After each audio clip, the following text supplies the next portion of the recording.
മന്ത്രി കെ.ബി. ഗണേഷ് കുമാറിനെ പ്രീതിപ്പെടുത്താൻ വീണ്ടും ഉത്തരവ്. വാഹനങ്ങളെ എയർ ഹോണുകൾ കണ്ടെത്താൻ സംസ്ഥാന വ്യാപക പരിശോധന നടത്താനാണ് നിർദ്ദേശം. 19 വരെയാണ് മോട്ടോർ വാഹന വകുപ്പ് ഉദ്യോഗസ്ഥർ പരിശോധന നടത്തുക. രാഹുൽ ജി നാഥ് വിവരങ്ങളുമായി ചേരുകയാണ്.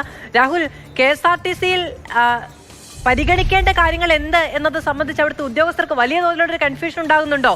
ഇപ്പോൾ ആരെയാണ് ആദ്യം പരിഗണിക്കേണ്ടത്? യാത്രക്കാരെയാണോ മന്ത്രിയാണോ എന്നുള്ളൊരു ചിന്തയുണ്ടോ?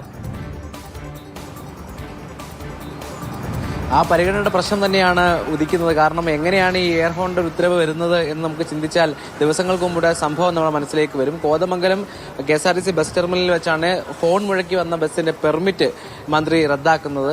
അപ്പോൾ ഇനി എന്തായാലും മന്ത്രി ഹോണുമായി ബന്ധപ്പെട്ടൊരു വിഷയം ഉന്നയിച്ചു. ഇനി ഹോണിലേക്ക് കാര്യങ്ങൾ മുന്നോട്ട് പോകട്ടെ എന്ന തരത്തിലേക്ക് ഒരു തീരുമാനമെടുക്കുന്നു. അങ്ങനെ 13-ാം തീയതി മുതൽ, അതായത് ഇന്നലെ മുതൽ 19-ാം തീയതി വരെ ഇത്തരത്തിൽ എയർ ഹോണുകളുള്ള വാഹനങ്ങൾ കണ്ടെത്താൻ നിർദ്ദേശം നൽകിയിട്ടുണ്ട്, ഉത്തരവ് ഇറങ്ങിയിട്ടുണ്ട്. അത് മാത്രമല്ല, ഏറ്റവും പ്രധാനമായി ഉദ്യോഗസ്ഥരുടെ വാട്സപ്പ് ഗ്രൂപ്പിൽ വിചിത്രമായൊരു മെസ്സേജും പോയിട്ടുണ്ട്.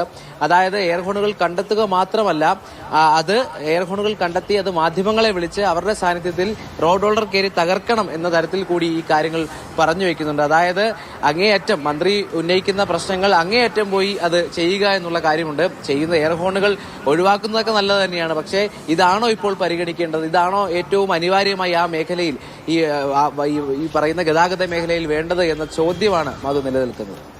ശരി, രാഹുലാണ് വിവരം നൽകിയത്. അല്ലെ, ഏറ്റവും ചെറിയ കാര്യങ്ങൾ പോലും ചെയ്തു തീർത്തു പോകേണ്ടതാണ്. പക്ഷേ അതിനിപ്പോഴെടുക്കുന്ന തീരുമാനത്തിന്റെ കാരണം എന്താണ് എന്നുള്ളതാണ് അതിൽ കൗതുകകരമായി നിൽക്കുന്ന ഒന്ന്. ഇപ്പൊ എയർ ഹോൺ നിരോധിക്കേണ്ടതോ അല്ലെങ്കിൽ അത് നശിപ്പിക്കേണ്ടതോ ഒക്കെ ഉത്തരവാദിത്തത്തിൽപ്പെട്ട കാര്യം തന്നെയാണ്. എല്ലാ കാര്യങ്ങളും ചെയ്തതിന് ശേഷം മാത്രം ചെയ്യാൻ ഉള്ള കാര്യവുമല്ല. പക്ഷെ ആ ഉത്തരവ് വരുന്ന സമയം, അതിന് പിന്നിൽ പ്രവർത്തിക്കുന്ന ഒരു തീരുമാനത്തിന് കാരണമാകുന്ന കാരണം, ഇതൊക്കെയാണ് അതിൻ്റെ ഒരു കൗതുകം.